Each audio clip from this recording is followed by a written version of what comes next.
I'm Simon Roden, I'm Infrastructure Services Director for the South Wales Metro. We just completed a really successful safety step up, going through the key messages from a safety point of view that we want the team to live and breathe as they carry out the work on the South Wales Metro.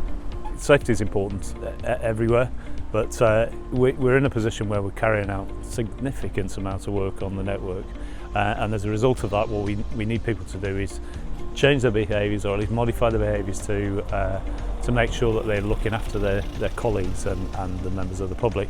We want people to take time to look forward, think about what risks they might encounter, and then looking to see what mitigations they can put in place to prevent those risks happening.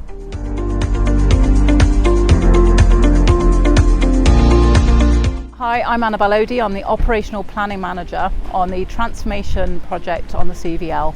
So today's been a fantastic morning, bringing together over 600 people for our sort of first major safety step up. It's really great to see everybody here getting a message across and understanding the importance of safety on the CVL. We want everybody to take the message, don't walk by.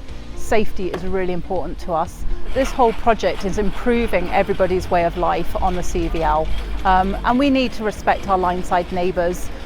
We're building a railway, sometimes it's noisy and it will affect people, but the ultimate goal is that we are doing this for the people and we must protect them now, during and after the project.